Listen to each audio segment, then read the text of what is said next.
Clean చేద్దాం అంటున్నాం కానీ ఇక సో చిన్నపిల్లలు కదా, వాళ్ళైతే అస్సలు ఒక దగ్గర ఉండట్లేదు.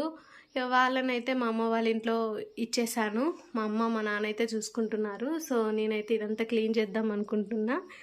సో ఈరోజైతే ఇదంతా క్లీన్ చేయాలి, నీట్గా క్లీన్ చేసుకొని సర్దుకోవాలి. చూడండి మా సెల్ఫ్లు ఎలా ఉన్నాయో. ఒక 2-3 months బ్యాక్ క్లీన్ చేశాను నేను. ఆయన మళ్ళీ డస్ట్ బాగా పట్టేసింది, చీమలు కూడా చాలా వస్తున్నాయి. చిన్నపిల్లలు కదా, వాళ్ళు ఎక్కడ పడితే అక్కడ పట్టుకుంటున్నారు. సో వాళ్ళకైతే చీమలు బాగా కుడుతున్నాయి అన్నమాట. అందుకోసమే ఈరోజైతే క్లీన్ చేద్దామని మొత్తం తీసేసాను, నీట్గా క్లీన్ చేద్దామని చెప్పేసి. సెల్ఫ్లో మొత్తం డస్ట్ అయితే దులిపేశాను, బూజు కూడా మొత్తం దులిపేశాను. చూడండి ఈరోజైతే నాకు చాలా పని ఉంది. బోల స్టాండ్కున్న బోల్ అన్నీ బయటేసాను, తోమాలి కదా, తోమి కడిగి మళ్ళీ వాటిని నీట్గా సర్దుకోవాలి. సో చూడండి స్టవ్ కూడా తీసేసాను, ఇదంతా క్లీన్ చేశాను ఇప్పుడే. ఇది కిచెన్ అన్నమాట. సో ఇదైతే మా బెడ్రూమ్, ఇది కూడా మొత్తం సర్దాను. చూడండి నీట్గా అంత బూజు మొత్తం దులిపేశాను. చూడండి ఎలా ఉంది, ఫుల్ డస్ట్ అండి. ఫుల్ టైం తీసుకుంది నాకైతే క్లీన్ చేయడానికి, చాలా టైం పట్టింది. ఇప్పుడైతే వీటిని అన్నిటిని తోమాలి, తోమేసి ఇవన్నీ మంచిగా నీట్గా కడిగి ఆరబెట్టిన తర్వాత మళ్ళీ సెల్ఫ్లో సర్దుకోవాలి. చూడండి ఎన్ని బోళ్ళు ఉన్నాయి, ఇవన్నీ నేను ఒక్కదాన్నే తోముకోవాలి, నీట్గా సర్దుకోవాలి. చూడండి ఫ్రెండ్స్ ఎన్ని బోళ్ళు ఉన్నాయో. ఇవన్నీ తోమేసరికి నాకైతే 1 hour పట్టింది. ఇవన్నీ నీట్గా తోముకొని కడిగి ఆరబెట్టాను. చూడండి ఎంత టైం పట్టింది తెలుసా, ఇవన్నీ తోమి కడగడానికి 1 hour అయితే పట్టింది. నేను ఒక్కదానే తోముకొని కడుక్కున్నాను. చూడండి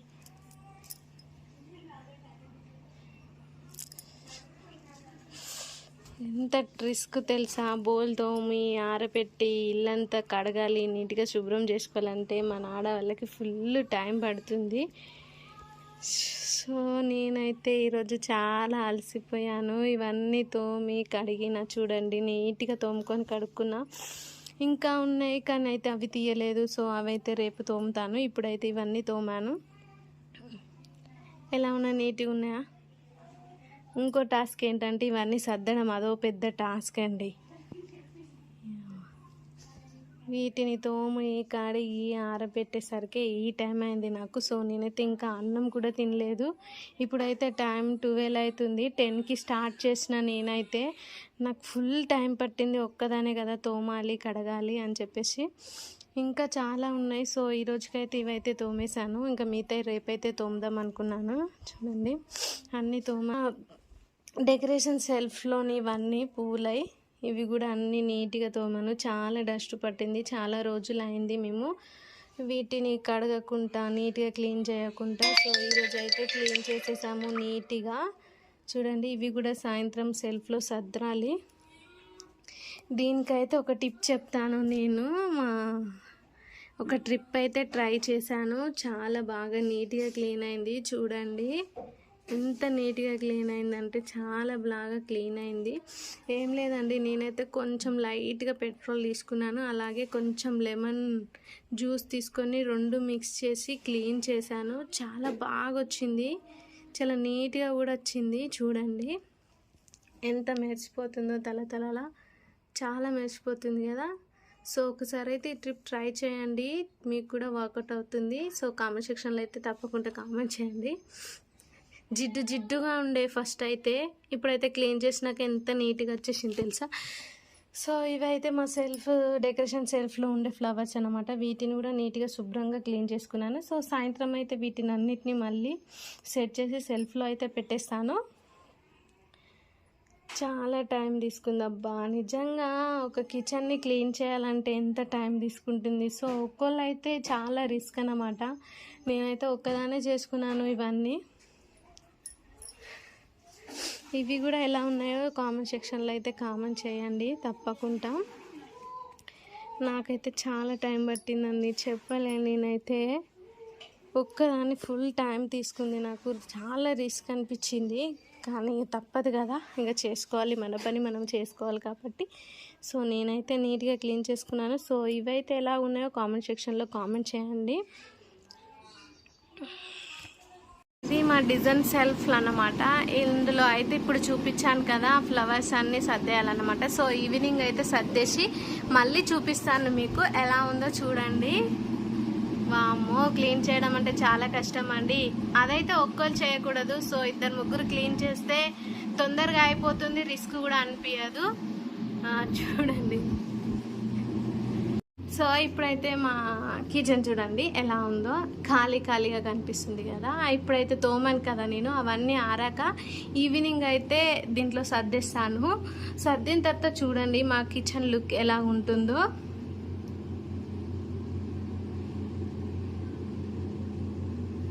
స్టవ్ కూడా తోమేశాను. సో సర్దిన తర్వాత అయితే చూపిస్తాను మళ్ళీ ఎలా ఉంటుందో చూడండి. అన్నీ సర్దేశాను ఎక్కడ నీట్గా. ఈరోజైతే కిచెన్ క్లీన్ చేశానని చెప్పాను కదా. సో నీట్గా అయితే సర్ది పెట్టాను చూడండి.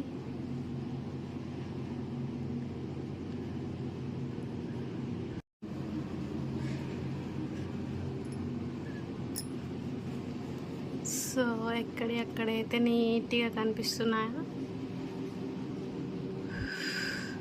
డే అంతా పట్టింది నాకు క్లీన్ చేయడానికి. ఇది బౌల్ స్టాండ్ అనమాట. సో ఇంతకుముందుకైతే బౌల్ అన్నీ క్లీన్ చేశాను కదా, అవైతే సర్దేశాను చూడండి. ఈ విధంగా నీట్గా ఎక్కడనే సర్ది పెట్టాను. ఇది నా కిచెన్ అన్నమాట. సో ఈరోజు అయితే నేను కిచెన్ అంతా నీట్గా క్లీన్గా సర్దుకున్నాను చూడండి. సో ఇంకైతే సామాన్ తీసుకురాలేదు. సామాన్ తీసుకొచ్చినాక వాటిలో అయితే సర్ది పెడతాను, అది కూడా చూపిస్తాను చూడండి. ఇది నా కిచెన్ అన్నమాట. ఎలా ఉందో కామెంట్ సెక్షన్లో అయితే కామెంట్ చేయండి.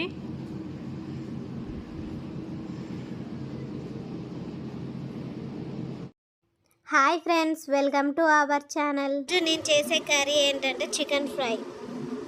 సో చికెన్కి కావాల్సిన పదార్థాలు ఏంటంటే 1/2 kg చికెన్ తీసుకొని శుభ్రంగా కడుక్కోవాలి.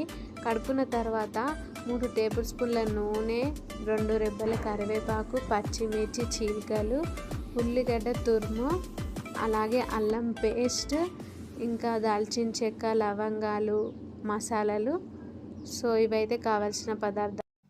చికెన్ని ఇష్టపడే వాళ్ళు ఎవరు ఉండరు, చాలామంది ఇష్టపడతారు. సో ఒక్కసారి అయితే ఇలా ట్రై చేసి చూడండి, ఎంత బాగుంటుంది తెలుసా. మీరైతే మళ్ళీ చేసుకుంటారు, అంత టేస్టీగా ఉంటుంది.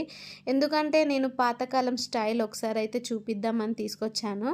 సో చూడండి ఎంత బాగుందంటే. అమ్మమ్మ వాటి కాలంలో బంధువులు లేదా ఏదైనా సెలబ్రేషన్స్ ఉంటేనే చికెన్ వండుకునేవారు. ఇప్పుడైతే స్టవ్ ఆన్ చేసి కడాయి పెట్టుకోవాలి. కడాయి బాగా హీట్ అయిన తర్వాత 3 టేబుల్ స్పూన్ ఆయిల్ వేసుకోవాలి. ఆయిల్ అయితే బాగా హీట్ అయిపోయింది ఫ్రెండ్స్. సో ఇప్పుడైతే నేను దాల్చిన చెక్క, లవంగాలు, అలాగే యాలకులు, ఇంకొక బగారా ఆకు వేసుకుంటున్నాను. ఎందుకంటే బగారా స్మెల్ వస్తే చాలా బాగుంటుంది కర్రీ కూడా అని చెప్పేసి అవైతే వేసుకున్నాను అన్నమాట. ఇప్పుడు ఒక 2 లేదా 3 కరివేపాకు రెబ్బలను వేసుకుంటున్నాను. కరివేపాకు ఎందుకు వేసుకుంటున్నారు అంటున్నారా? కర్రీ బాగుంటుంది, ఫ్లేవర్ కూడా చాలా బాగుంటుంది. సో నేనైతే అందుకోసమని వేసుకున్నాను. ఇప్పుడైతే 2 లేదా 3 ఆనియన్స్ తీసుకొని సన్నగా తరుముకొని వేసుకున్నాను. వాటిని కూడా అవి కూడా బాగా ఫ్రై అయిపోయాయి. చూడండి 2 లేదా 3 నిమిషాలు ఇలా బాగా ఫ్రై చేసుకోండి. ఎందుకంటే ఆనియన్స్ పచ్చి ఉంటే బాగుండాయి కదా. సో ముందుగా అయితే నేను ఆనియన్ పేస్ట్ని రోట్లో వేసుకొని దంచుకున్నాను. ఈసారి అయితే అమ్మమ్మ స్టైల్ కర్రీ చేయాలని చెప్పేసి రోట్లో అయితే దంచేసాను. అది కూడా వేసుకొని బాగా ఫ్రై చేసుకుంటున్నాను. చూడండి ఈ విధంగా చేయండి, చాలా బాగుంటుంది. అప్పటి మన అమ్మమ్మ నానమ్మ కాలం నాటి చికెన్ కర్రీ గుర్తొస్తుంది.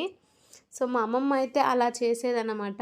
ఈ విధంగా చేశాను. పాతకాలంలో మా అమ్మమ్మ వాళ్ళు ఏం చేసేదంటే అన్ని రోట్లో వేసుకొని దంచుకున్న పేస్ట్ని వేసేది. కానీ అప్పుడు చాలా బాగా టేస్ట్ ఉండేది. కానీ ఇప్పుడు అన్నీ మిక్సీలు గ్రైండర్లు వచ్చాయి. సో చిటికలో మిక్సీలో పట్టేస్తున్నారు. పాతకాలం టేస్ట్ కంటే ఈ టేస్ట్ అంత బాగేమి ఉండదు. సో ఆ విధంగా అయితే ఒకసారి ట్రై చేయండి, చాలా బాగుంటుంది. ఇప్పుడైతే నేను అల్లం పేస్ట్ వేసుకొని బాగా ఫ్రై చేసుకుంటున్నాను. నేనైతే అల్లంని రోట్లో వేసుకొని దంచుకున్నాను. ఆ పేస్ట్ అయితే వేసుకొని బాగా ఫ్రై చేసుకున్నాను. సో ముందుగా కట్ చేసుకున్న 2 పచ్చిమిర్చి రెబ్బలను సన్నగా తరుముకొని వేసుకొని అవి కూడా బాగా ఫ్రై చేసుకోవాలి ఒక 10 నిమిషాల పాటు.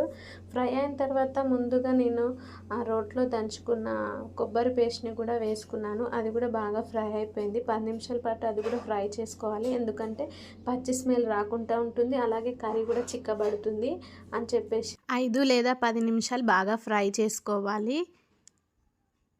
ఇప్పుడైతే నేను ముందుగా చికెన్ తీసుకొని శుభ్రంగా కడుక్కొని పెట్టుకున్నాను అని చెప్పిన కదా, అదైతే వేసుకోవాలి.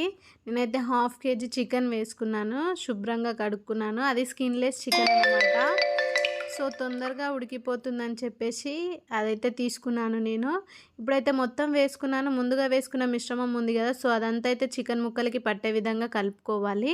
చికెన్ మొత్తం నూనెలోనే ఉడికించుకోవాలి, ఏమాత్రం కూడా ఇప్పుడు వాటర్ పోయొద్దు. సో నేనైతే మొత్తం చికెన్ నూనెలోనే ఉడికించుకుంటున్నాను. చూడండి, ముందుగా ఉన్న మిశ్రమం అంతా చికెన్ ముక్కలకి పట్టే విధంగా కలుపుకున్నాను. ఇప్పుడైతే 5 లేదా 10 నిమిషాలు నూనెలోనే ఉడికించుకోవాలి. సో దానికోసం అయితే మూత పెట్టుకున్నాను. చూడండి, ఇప్పుడైతే మూత తీసి చూశాను, మొత్తం బాగా నూనెలో ఉడికిపోయింది. అలాగే చిటికెడు పసుపు వేసుకుంటున్నాను, కర్రీకి సరిపడేంత. నేనైతే కొంచెం ఎక్కువ వేసుకుంటున్నాను, ఎందుకంటే మా పసుపు కొంచెం లైట్ కలర్లో కనిపిస్తుంది, కొంచెం డార్క్ కలర్లో కనిపించాలని చెప్పేసి కొంచెం ఎక్కువ వేసుకున్నాను. సో చికెన్ కూడా బాగా ఉడికిపోయింది, పసుపు కూడా ముక్కలకి బాగా పట్టింది. చూడండి, ఈ విధంగా అయితే ఒకసారి ట్రై చేయండి, బాగుంటుంది. అలాగే 5 నిమిషాలు మళ్ళీ ఉడికించుకోవాలి. సో మళ్ళీ అంతా ఉడికిపోయింది, మళ్ళీ మూత తీసేసి చూడండి. ఇప్పుడైతే కొంచెం సాల్ట్ వేసుకుంటున్నాను. స్టార్టింగ్ నుంచి సాల్ట్ అయితే వేసుకోలేదు కదా, సో ఇప్పుడైతే సాల్ట్ వేసుకుంటున్నాను, ఎందుకంటే ముక్కలు బాగా ఉడికిపోవాలని చెప్పేసి సాల్ట్ అయితే వేసుకున్నాను. చూడండి, అంతా ఒకసారి బాగా కలుపుకొని మళ్ళీ 5 లేదా 10 నిమిషాలు ఉడికించుకోండి, ఎందుకంటే పీసెస్ ఇంకా ఉడకలేదు కాబట్టి. ఇప్పుడైతే ఒక 5 లేదా 10 నిమిషాలు అయితే ఉడికించుకుంటున్నాను. చూడండి, ఈ విధంగా అయితే చేయండి. సో చికెన్ అయితే ఇప్పుడు బాగా ఫ్రై అయిపోయింది. నేనైతే కర్రీకి సరిపడంత కారం అయితే వేసుకుందాం అనుకుంటున్నాను. ముందైతే పచ్చిమిర్చి వేసుకున్నాను కదా, 2 పచ్చిమిర్చి రెబ్బలు అయితే వేసుకున్నాను కదా. ఇప్పుడైతే 2 టేబుల్ స్పూన్ల కారం వేసుకుంటున్నాను. ఈ విధంగా అయితే వేసుకోండి, చాలా బాగుంటుంది. ఇప్పుడైతే కారం వేసుకున్నాను, అదైతే ఒకసారి మొత్తం కలుపుకోవాలి. కారం కూడా ముక్కలకి పట్టే విధంగా మొత్తం కలుపుకోండి ఒకసారి గరిటెతో. చూడు, ఈ విధంగా అయితే బాగా కలుపుకోండి, చాలా బాగుంటుందండి. ఇప్పుడైతే అంతా బాగా నూనెలోనే ఉడికిపోయింది, డీప్ ఫ్రై చేస్తున్నాను అనమాట. సో ముక్కలు అయితే కొంచెం పచ్చిగానే ఉన్నాయని చెప్పేసి నేను 2 లేదా 3 గ్లాసుల వాటర్ పోసుకున్నాను. సో ఒక 3 కప్పుల వాటర్ అయితే పోసుకున్నాను అనమాట. ఇప్పుడు అయితే మొత్తం ఉడికేస్తుంది. చూడండి, ఒక 5 లేదా 10 నిమిషాల పాటు మీడియం ఫ్లేమ్లోనే పెట్టుకొని ఉడికించుకోవాలి. సో కర్రీ అయితే రెడీ అయిపోయింది. చూడండి, చాలా బాగుంది కదా. సో మా వీడియోస్ నచ్చినట్టయితే లైక్, షేర్, సబ్స్క్రైబ్ చేసుకోండి. హైక్ కూడా చేయండి. కామెంట్ సెక్షన్లో కామెంట్ కూడా చేయండి మా కర్రీ ఎలా ఉందో. సో తప్పకుండా అయితే మా వీడియోని లైక్ చేయండి.